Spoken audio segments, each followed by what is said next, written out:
Today, Dr. Souder is going to be teaching us about how to avoid the mother tongue effect. So. Well, thanks for being here on such a nice sunny day. I thought I would do this out on the quad, but you know, all that construction. Just a little plug for my center, which makes it possible for me to be here.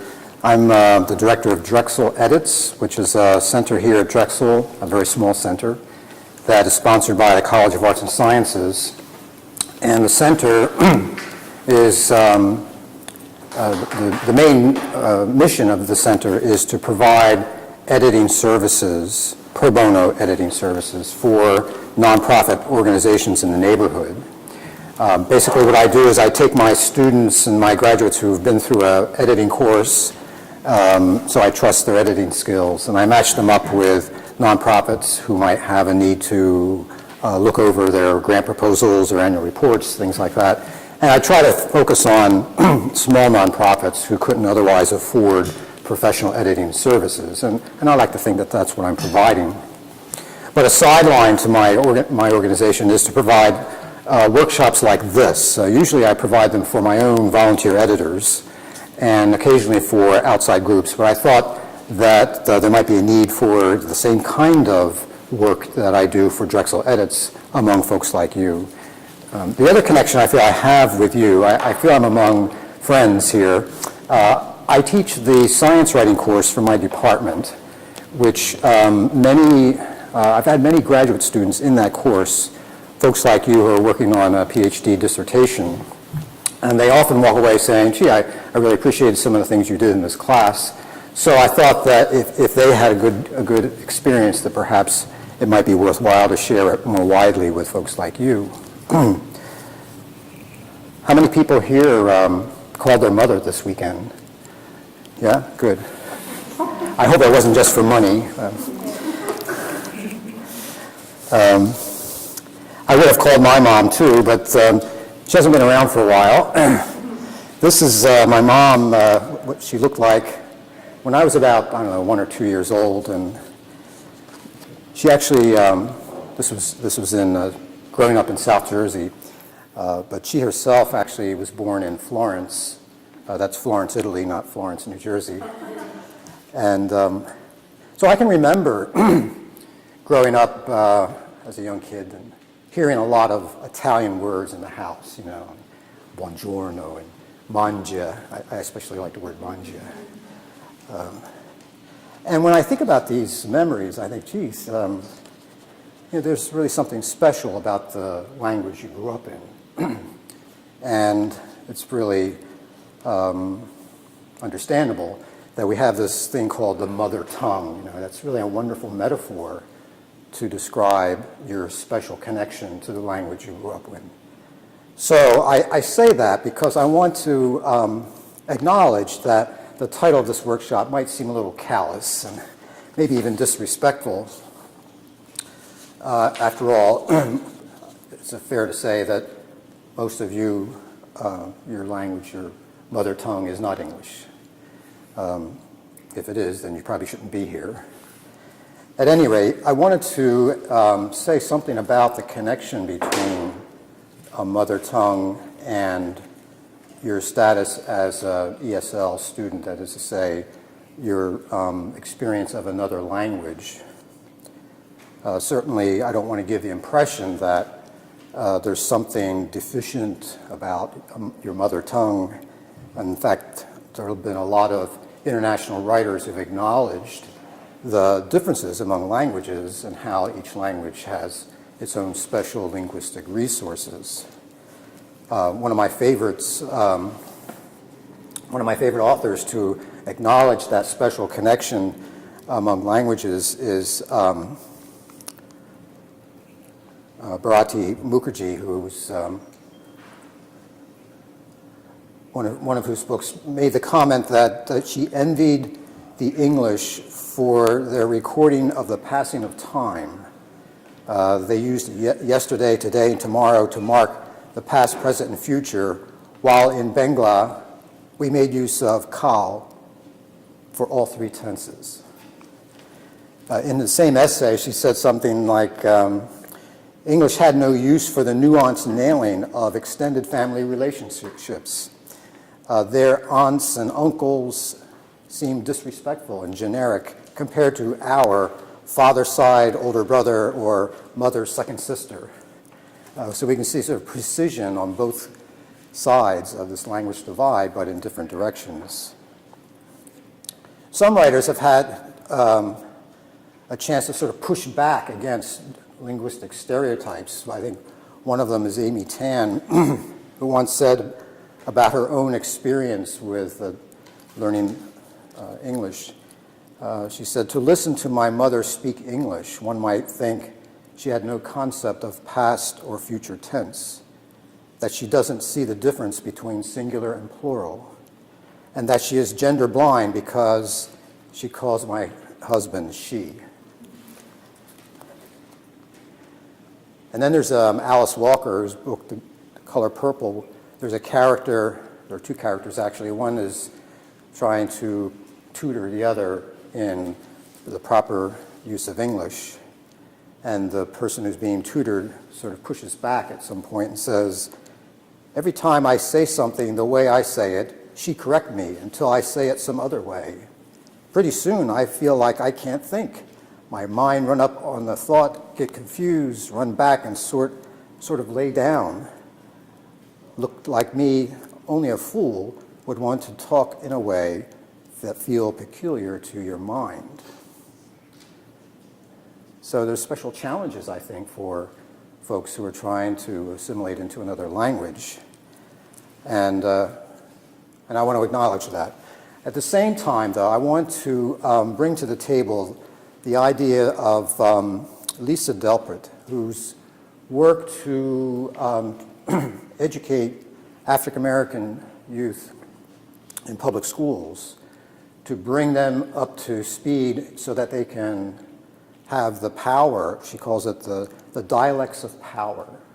She wants them to keep their mother tongues, but to also be fluent and conversant in the dialects of power. She says, to imply to children or adults that it doesn't matter how you talk or how you write is to ensure their ultimate failure.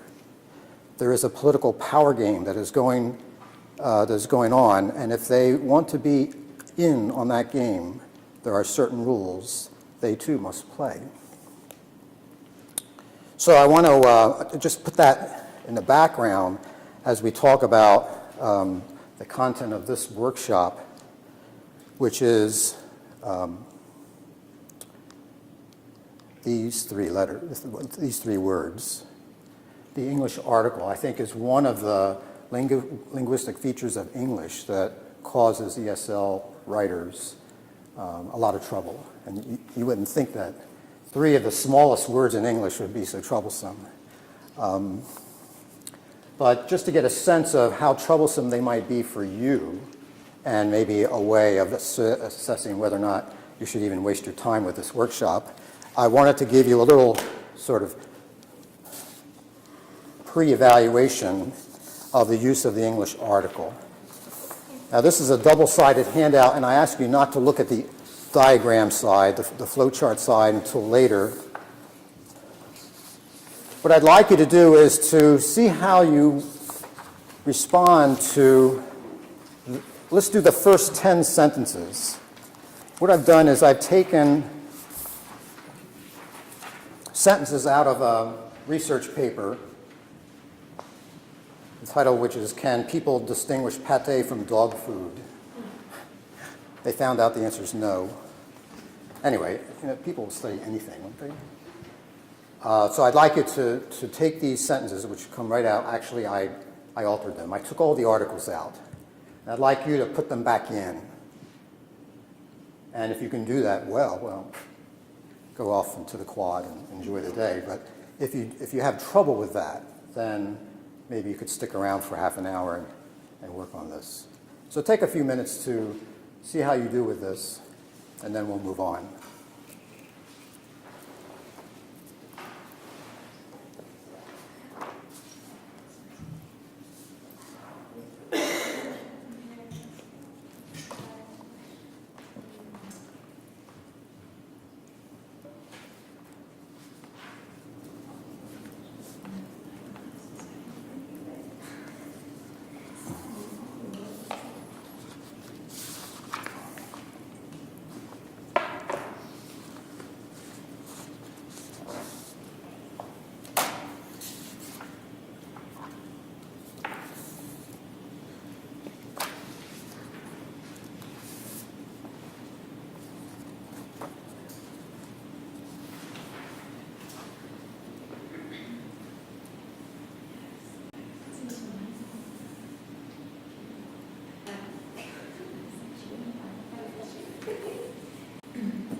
So remember, just do the first 10, and then we'll save the second 10 for the post-test.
Just 1 to 10.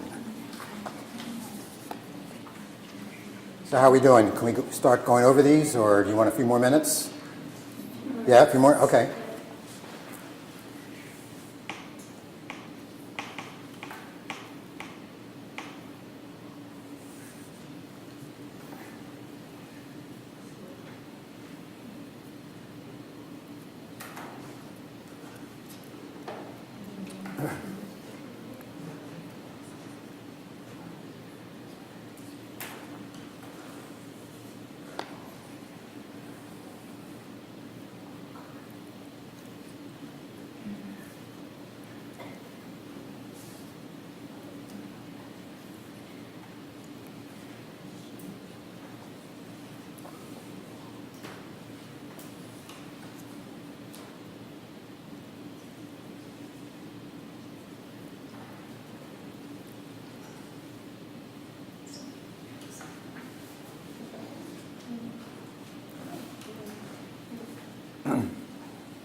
Now, depending on your comfort level with this, you may think that the rules for the articles are entirely arbitrary, and they're not. But even when I look at these, going back over these, I think, well, maybe there could be an article here, maybe not. So sometimes it depends on the context, and other times there's just a sense of idiomatic English that native speakers are sort of, they come to the table with that, and that helps them to put in or not the proper articles.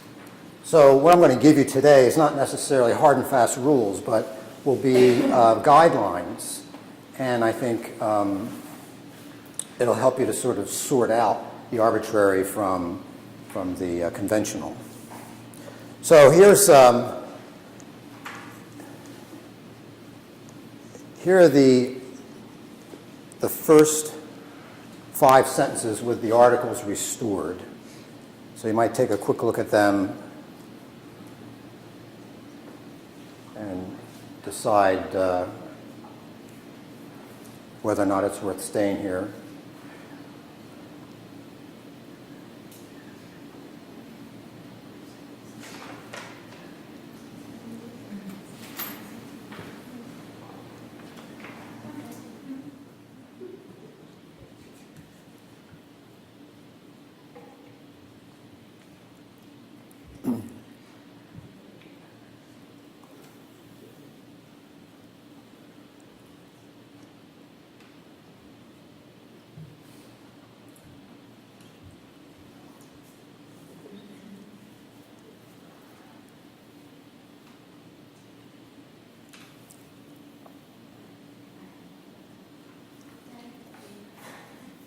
So can I show you the next half of them? Yeah? Okay, so here is 6 to 10.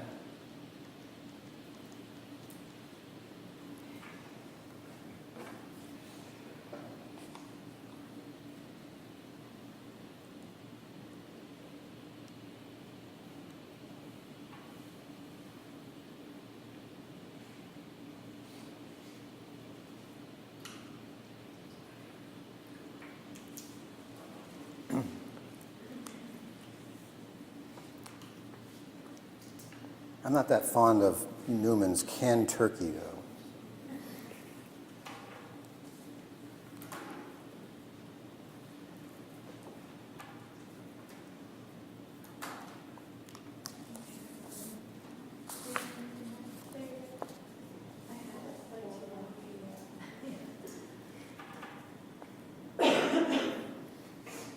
All right, well, if you decide to leave now, I won't be offended, but let me go on with the workshop.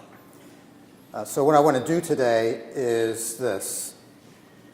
I hope that I'll present something so that at the end you'll be able to identify the various types of English nouns. Now, that might seem like an odd thing, but it turns out that the use of the article depends upon your ability to recognize what kinds of nouns you're dealing with. And then to define the English article, what exactly is it? And finally, to select articles correctly for the context of your sentence. I was a little hesitant to use the word correctly. Maybe appropriate is better. At any rate. So I'm going to take the examples for the use of the article from this research paper. I hope there wasn't too much government money to fund this research project. How penguins poo. Here's actually a diagram from the research. I'm not making this up, really. Anyway, so here's something to know about nouns before we move into articles. So remember what a noun was or is? It names things, persons, events, concepts, etc. So in this sentence from the research paper on penguin poo, where are the nouns? Just call them out. Birds. Feces. Plumage, yes. Say again? Effort. And how about amount? So you have a sort of combination of nouns here, right? You have nouns that name things, and then you have nouns that name like concepts or abstract things. And of course, you also have these kinds of nouns, right? So what's that difference? Proper noun and common noun, right, exactly, okay? And then, of course, you can say, well, we also have plural nouns and singular nouns. Okay, I mean, this seems kind of obvious, and I'm sorry if I offend you in bringing up these basic things, but it's good to sort of bring them to the fore of your mind when you're trying to work with something that's a little more complex, like the article. So nouns, once you recognize nouns, then you can decide, okay, well, how are nouns used in a sentence? So one way that you can use them is as a subject, which of course is what the sentence is about, right, in the subject place. Or you can use nouns in a complement, that is to say, the other half of the sentence that says something about the subject. Or you can use a noun as an object, either the object of a verb or the object of a preposition. You can also use nouns as on a positive, which is some noun that's saying the same thing or complementing another noun. And then finally, perhaps a less common use of nouns in writing anyway, is direct address, as in Dear Mrs. Smith. All right, so those are the uses of nouns. Then we can actually say, well, in this sentence, for instance, how is the word birds being used as a noun? This is the subject, right. How about the word feces? This is the object, right? The object of the verb. How about the word amount? How's that being used?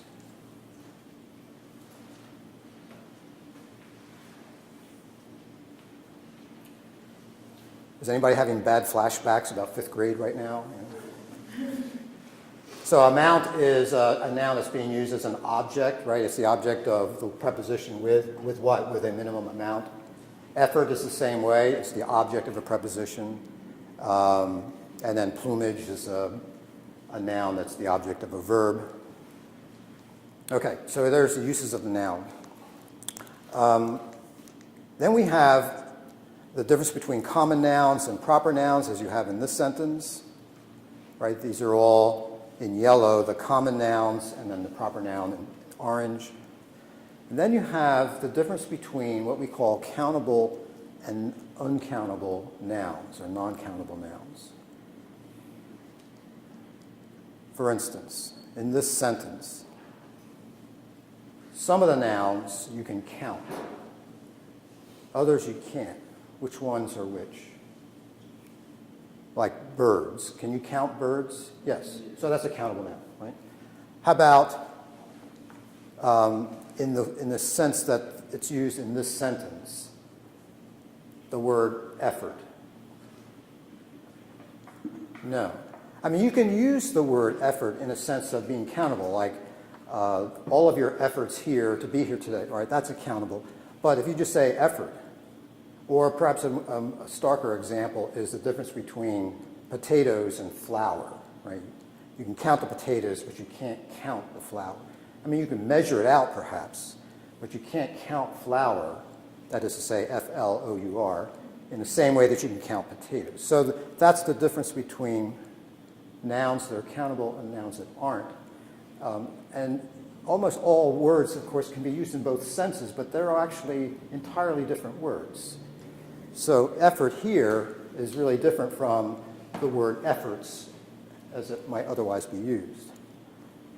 Okay, so here they are in this sentence.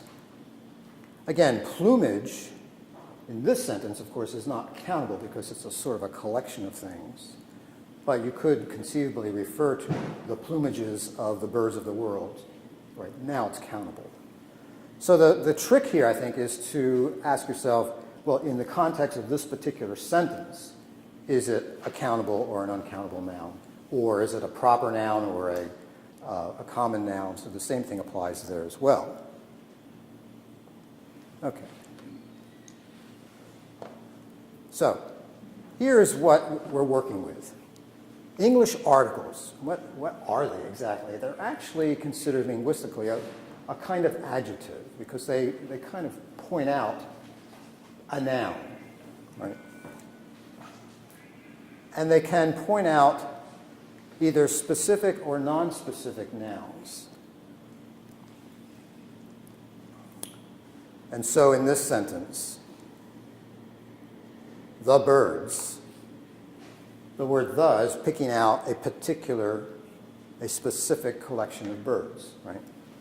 But a minimum amount, right, that's not specific. It's just a sort of casual pointing to the word amount. So already you could probably see a rule for usage here of the article relative to the kind of noun you have. So you have definite articles and indefinite articles. You might think, geez, we only have 3 words that we're working with. You're going to divide them up into 2 categories. And it turns out that, yes, you do. So in this sentence, for instance, the word the is the definite article, and the word or and, depending on whether or not it comes before a vowel, is the indefinite article. Okay. So with all that, there is a certain precision to the use of the articles, so much so that you might be able to reduce it down to a flow chart. And I find this to be a handy way of kind of collecting all the uses of the article. Now, it's not foolproof, as you'll see when you try to apply this thing to the rest of the exercise sentences. But I think it's a good guide to get you started. So here's one aspect. Ask yourself, so you've got a noun, and the question is, well, do I use an article or not? And if I do use an article, is it going to be a definite article or an indefinite article, right? So you have these various choices. So Jen, what comes next then is to say, well, is the noun countable? If it's not, then you ask yourself, is it a definite noun? And the answer to that will determine whether or not you use the definite article. So in this sentence, the word effort is not countable, is it? I mean, you could use the word effort in a countable sense, but that's not how it's being used here. So the answer is it's not countable. Is the noun definite? Amount of effort? No. So you need no article. All right, so do you see how that works?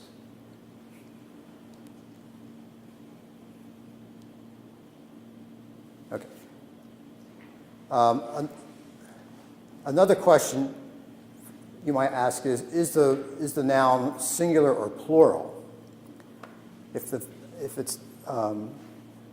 it's not plural, if it's not singular rather, then you would ask yourself, well, is it a definite noun?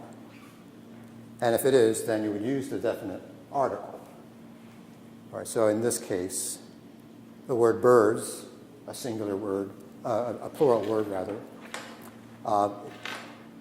is it being used in a sort of definite sense? Yes. And so it takes the article the definite article.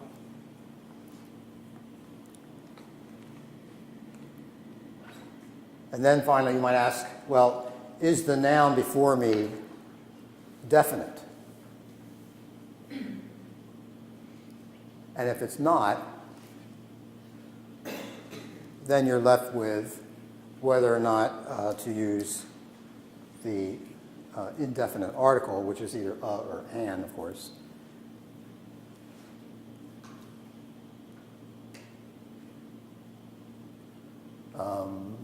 So in this case, though, the word amount doesn't have a sort of definite sense about it.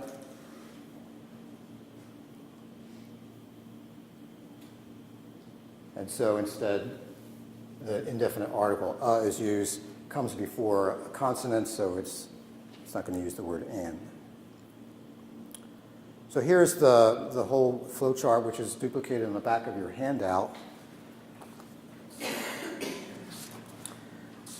And really, that's all there is to say about the use of the article. The rest of it is really up to you to sort of practice and test it out.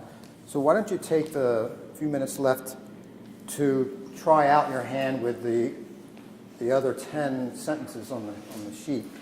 And then we'll go over them, and you can see whether or not this workshop has made any difference in your understanding of the article.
Are you ready to go over these?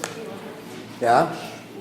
All right, can we just go around the room and take one? So somebody here would give us a revision. Did you do anything to number 11?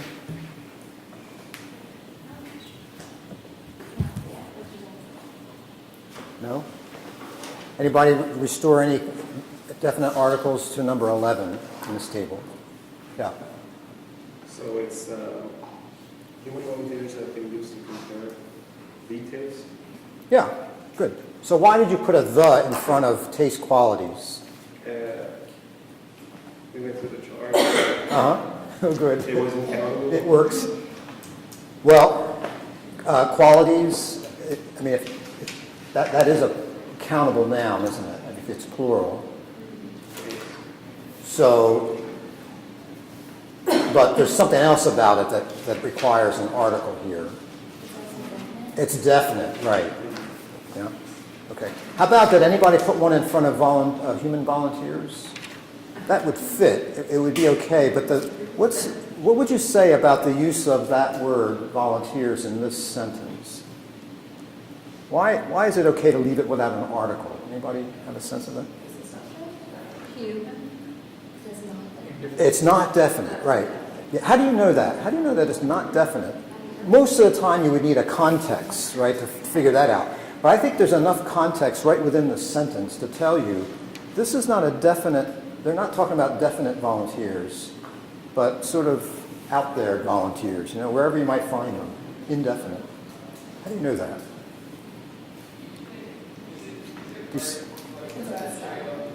Yes.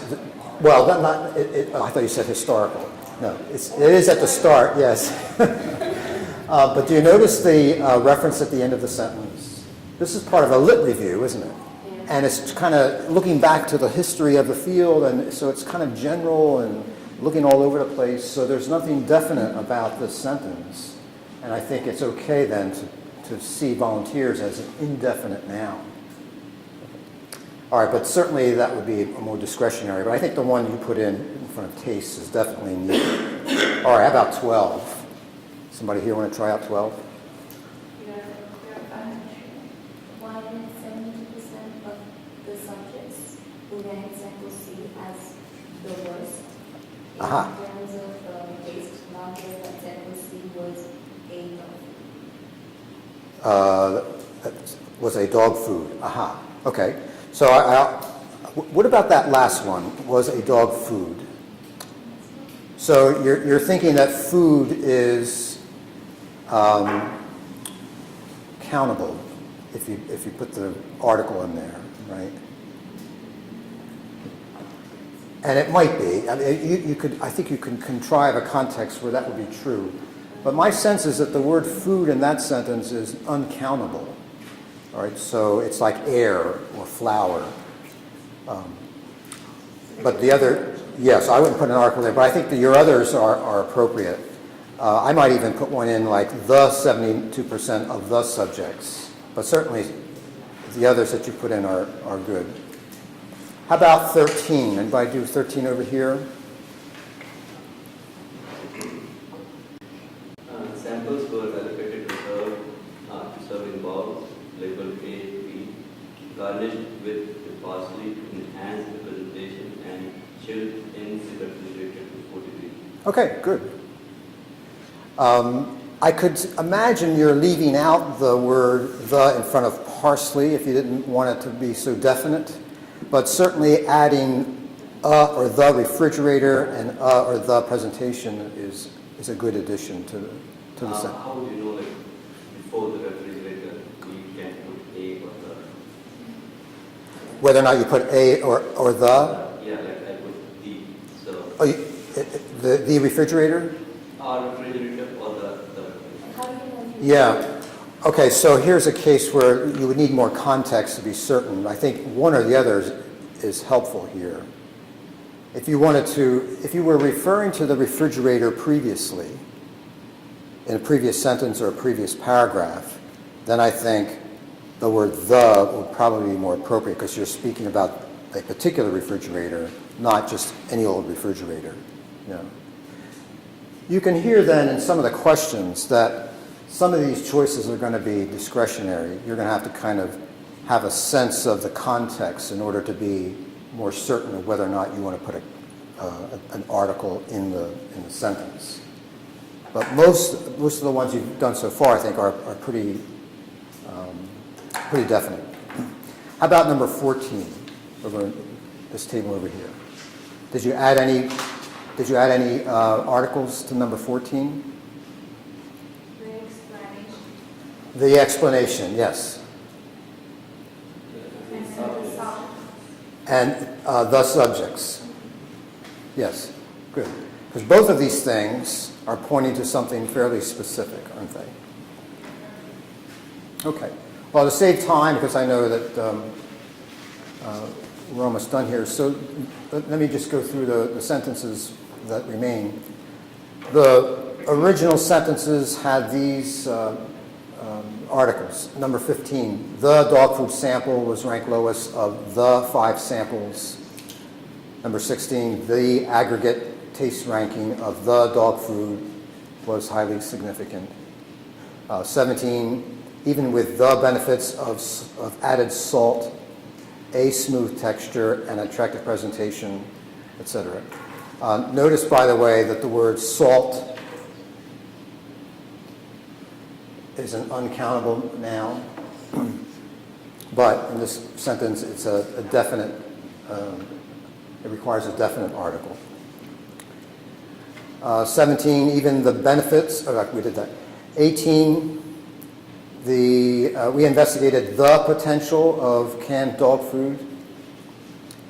19, as the texture of samples had been equalized with a food processor. And finally, number 20, they were instructed to taste all of the spreads in any order in order to make a sound judgment. Now, a lot of these could have been reworked a bit so that the nouns were countable, or that the nouns required definite articles as opposed to indefinite articles, depending on the context. So if you had, for instance, nouns that had been identified previously and you're referring to them again, then they become definite. But if they're just sort of in the air, if they're sort of general, part of a general context, as we saw with number 12 and number 11, then it might be discretionary on your part whether or not to put in the article. So, are there any questions about the English article or penguins? All right. Well, thanks for your time. And if anyone has questions about editing, especially Drexel edits or these workshops, I'd be happy to entertain them through email. I think the last workshop is 2 weeks from today, which is going to be on how to write about data. So many of you have data as part of and visuals as part of your dissertation, so you may find it helpful, some of the ideas that I have for referring to data and visuals in the text of your dissertation.